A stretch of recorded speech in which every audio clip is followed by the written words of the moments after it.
What is up, everyone? Thanks for tuning in to another video. Today what I want to go over is my 1,000-mile MAF review. So I wanted to do this video because a few months back I did a 500-mile MAF review. So I wanted to go over this because 1,000 miles, I've seen more results over the last 500 miles than I would say that I've seen in the first 500 miles. So I wanted to make sure I made this video to give all of you an update on MAF training, also known as Maffetone training, and low heart rate training. So just to give a little bit of a background on myself, I've been doing MAF training since the beginning of this year.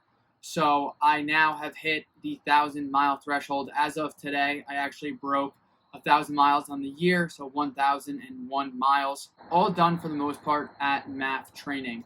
So in this video, I want to go over the pros, the cons, the breakthroughs that I've seen, and how I plan on training going forward. So as far as the pros of training this style, I really have enjoyed it. So as I mentioned in other videos, I have not been a runner my whole life. Actually, running was something that I didn't really enjoy doing.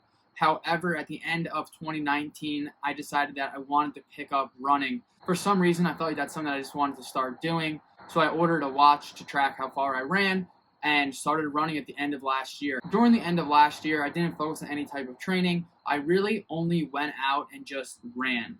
However, after a few long runs, I did feel depleted. I didn't feel well. And I thought to myself, there's got to be a way that's better than this. So for me, what I did was I looked online to figure out what type of training could suit me better. And what I came across was the MAF method. So for those of you that are new to the MAF method, MAF is your maximum aerobic function. So generally speaking, what you do is you subtract 180 minus your age, and that gives you the maximum heart rate that you're going to train at. So what the focus of this training is basically making sure that you stay in an aerobic zone where you're primarily burning fat as fuel. And the idea behind this is the more you train at that heart rate, the more efficient you're going to become at burning fat as fuel, and over time you're going to get faster. So with that being said, what I have done is I've identified my MAF heart rate at 155 beats per minute, and I've been really focusing on that since the beginning of this year. With that being said, there were times where I felt frustrated, I felt agitated, and I disregarded my MAF training and focusing on my MAF heartbeat. However, those are only for 1 or 2 runs here and there. So since I really started honing into my MAF training, this type of style has really encouraged me to continue running. I never really feel depleted. I'm able to come home from a long run and focus on the rest of the day without feeling like I need to have a super sugary drink or an extremely big meal. I can go about my day without feeling like my body is completely taxed from the run that I did earlier in the day.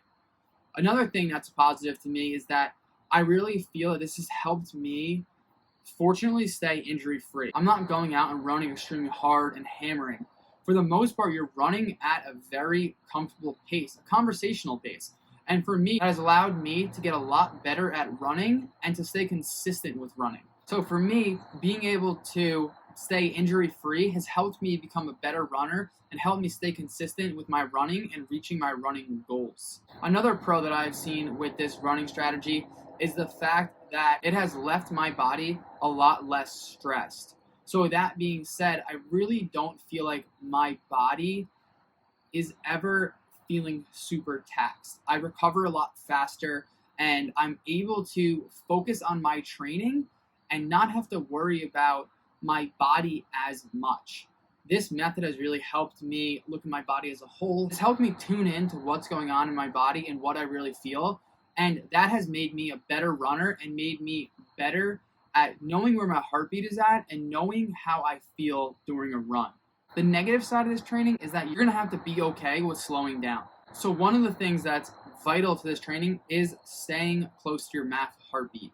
For a lot of runners, this is hard. It's hard because your entire life you've been running without concern for your heartbeat. As a result, when you finally focus in on your heartbeat, what's going to happen is you're going to have to slow down. You're going to realize that you might not actually be able to run a 6-minute mile at your MAF heartbeat. That might actually end up being more like an 8-minute mile or an 8:30 mile. To most people, that's going to prove to be challenging and turn a lot of people away from this style of training. However, With that being said, if you push your ego aside and you allow yourself to slow down, it's gonna benefit you and you're gonna get faster and more efficient training this way. When it comes to my personal results, what I have noticed is that I have become a way more efficient runner. So when I first started this, I did struggle with keeping my heart rate below 155. I was running very slow miles. I'm talking over 10 minutes a mile. However, since then, I have seen some major breakthroughs in my training. Over the last, call it 2 months, my training has really begun to develop, and I have seen huge improvements. A mile now during a run, all under MAF, I can do somewhere around, I would call around a 750-minute mile, down from 10 minutes plus. I would even say, I haven't done it yet, but I would even say I could probably get below a 750 mile at my MAF heartbeat. And that's going out and still, like I said already, not taxing my body so much. So I've noticed that as a big improvement, that per mile has really come down. Also, what I have noticed is that my heartbeat stays below 155 way easier. I'm talking, I go out and I don't really have to try to stay below 155 beats per minute. Now I go out and on my leisure runs, my heartbeat is usually around somewhere between 145 and 147, if not slightly lower. That's because my body has become more efficient at running at my MAF heartbeat. I can go out and I can go for an 8-mile run, 10-mile run, and keep my heart rate right around 145 the entire time. If I want to pick up the pace or pick up the speed, then my heartbeat will obviously follow that a little bit, and I will be at a higher heart rate. But for the most part, I'm able to go out on a leisurely run, to call it, an 8:45-minute pace, and run that steady pace for 8 to 10 miles. I really enjoy this method, and it has helped me feel a lot more confident as a runner. It did take some time for my heartbeat to come down and to be able to run at that lower heartbeat and run faster at that lower heartbeat. But that being said, it has been truly remarkable, and I am so grateful to have found this method. I believe that this has helped me really power through my runs and helped me become a better runner. For me, like I said already, my body never really feels too taxed. I can stay consistent with this running, and I can go out each and every day and run and feel fine and not have any issues or pain or problems with my body, because running at this lower heartbeat really means running at a comfortable pace. My number one tip that I would give to anybody looking to do MAF training is to just be patient and trust in the process. During my training, at some points I wasn't patient. At some points I wanted to take the easy route and say, you know what, I'm not going to follow this anymore. I'm just going to go out and run, and my body will get into better shape and I'll be able to run faster, and that's what matters. To me, that's not what matters, and I don't think that should be what matters to you right now, especially if you've been injured in your career or if you've been feeling burnt out or depleted. Going slower and pushing your ego aside will make a huge difference in the way you feel, and patience is key. I highly recommend, if you're going to try out this method, to be patient and trust in the process. Give yourself 4 to 6 months to see results, because you're going to see those results and it's going to pay off. You're going to feel way better with your body, and you're going to feel way better as a runner, because you're not going to really be having injuries and you're not going to be feeling depleted all the time. So definitely be patient. Another key tip that I would say is run farther distances, trying to keep your heart rate under that MAF heartbeat that applies to you as an individual. The reason why I say to do this is body's going to become more efficient at burning fat as fuel, and those long runs are really going to develop your system to have your body break down fat and burn that fat as fuel. Your heart is also going to become more efficient on those long runs, and you're going to see major progress in your MAF training and in your MAF runs that follow. I've been hitting a long run every weekend now for the last 5 weeks or 6 weeks, and I believe this has made the largest difference in my training when it comes to the MAF method.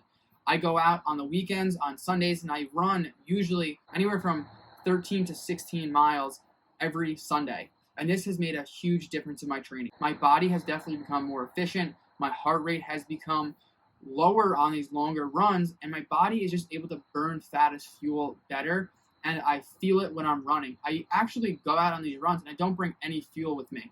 I'll bring an electrolyte mix, and I'll also bring water. And I'm able to go out on these runs and feel fine and not worry about having to consume any calories. So for me, that's something that's a really big importance, that I'm able to go out, go on these runs, and not have to worry about consuming calories, just focus on having fluids and making sure that I am running at the way that I know how to run. So I definitely recommend implementing 1, if not 2, long runs per week if you're looking to get faster results with your MAF method. So with all of that being said, my 1,000-mile review is a thumbs up to MAF Training. MAF Training has been absolutely exceptional for me. It has helped me become a way better runner. It has helped me become a better athlete. It has helped me get into better shape. I feel more efficient. I feel like I'm less tired during the day, and I really feel like I can go out and I can run long distances without having to worry about being too tired or depleted after my run. If you are interested in following the MAF method, please drop a comment below. Let me know. I would love to hear about your journey with MAF. If you're new to my channel, please make sure to hit that like button, drop a comment down below, and please click subscribe. If you'd like to see any other topics in regards to MAF training, please let me know. I'm happy to make more videos about my experience and about what the Big Book of Endurance says about MAF training. That's a book that I am currently reading by Maffetone. So I hope you enjoy this content, and I look forward to seeing you in another video.